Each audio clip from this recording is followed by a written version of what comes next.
Sabbath, all of us. Happy Sabbath.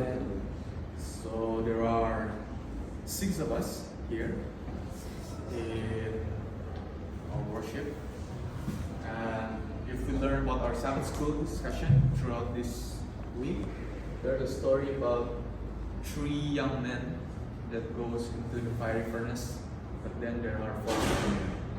So maybe there were more than 6 of us in this room right now that worship God. Alright, a little bit of flashback about what happened throughout the week. Okay? Maybe some of you can remember. Is there any news that you remember happened this week? Israel. The war War. between Israel and Iran. Right? Yes. Yeah, so I watched the video about where's the missiles. Look like fireworks, right? Look like fireworks actually. Right? But then Look funny. look fun, right?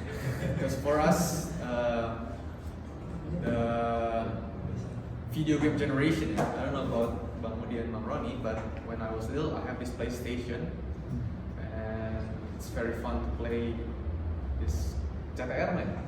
You guys play CTR now? I don't think so. Right? You don't play PlayStation, huh? Okay. So this game, there's this racing game, but we can shoot lasers, we can shoot missiles. It's so fun, right? But then in real life, we see the consequences, the destruction that those kind of weapons have. But does the Bible say that it will happen? Yes. Right? And then the other thing is, there's this someone died this week, right? A public figure, a singer called Gusti. Maybe the younger generation know.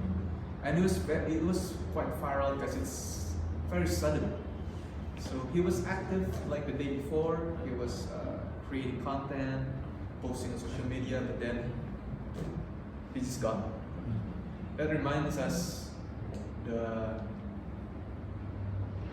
reminds us about life. Life can go from us anytime. Right? Maybe we're happy today, we laugh, we meet our loved ones, but we never know what's gonna happen tomorrow. So it is such a great opportunity to us to have the opportunity to worship this Sabbath. Even though we go to church every Sabbath, like it's our regular thing to do, but we never know when will be our last Sabbath. So the title of my sermon is actually obedience. The song that we sing as our opening song is very meaningful. Trust and obey. For there's no other way to be happy in Jesus but to trust and obey. Why? Now let's read again from our responsive reading.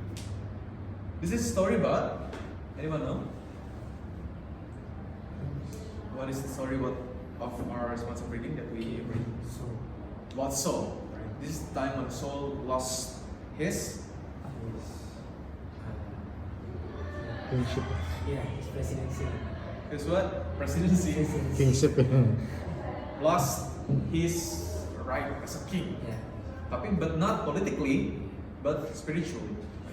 At that time, Saul's still the king of Israel, right? In terms of political position. But at that moment, God took away his right as king and gave it to David. Right?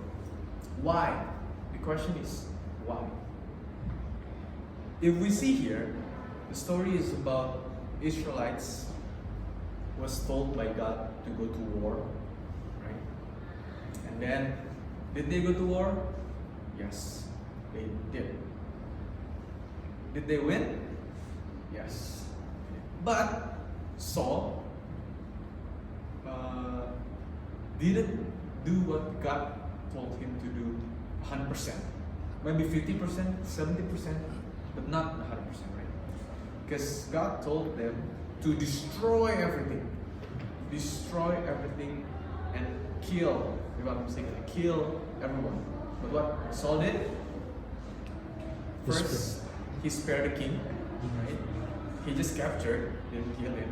Maybe he wanted to humiliate or he wanted to do anything, I'm not sure about it. And then about the riches. At that time, the riches of the country is the cattle, right? The gold, silver, right? And then when Samuel come, Samuel said, "Why did you rebel against God?" Right? And then Saul defended himself. I did do what God told me to do. Right? We did go to war. We did win. But then the people, the Israel people, have the initiatives, right? We have the initiative. Oh, rather than we slaughter the cattle, maybe we should just capture them and bring them or give it as an offering to God. Okay. Right? Is it good? Yes. It is. Yeah? Maybe on the surface it's good, right? Oh, giving offering, a lot of offering to God. But then, actually, the main verse is in the first 22nd. So Samuel said, "Has the Lord as great delight in burnt offering and sacrifices as in obeying the voice of the Lord? Behold, to obey is better than sacrifice and to eat than the fat of rams." So actually, God does not need those fat of rams. God maybe does, in this modern era, God does not need our money, maybe. But more than that is our obedience. It is if we give a lot of offerings to the church, we give a big tithe, but we don't obey the Lord. From this story, we can see that it is a rebellion against God. An example in the Bible is Cain and Abel. Cain give the best of the best, right? Cain does not give something bad. He gives the best from his work. But that's not what God told him to do. In our modern era, what is the application of that? This is application about the Sabbath also.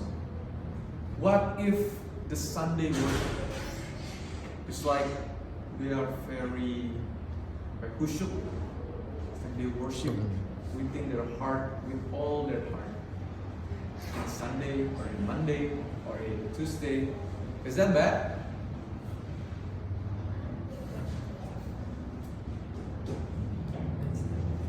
No, it's not, right? You can worship anytime, any day, right? You can worship every day.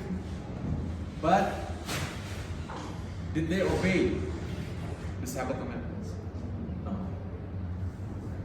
So instead of giving God what's best for Him according to what we think is better for God, why don't we just obey and trust God to give Him according to what He demands from us?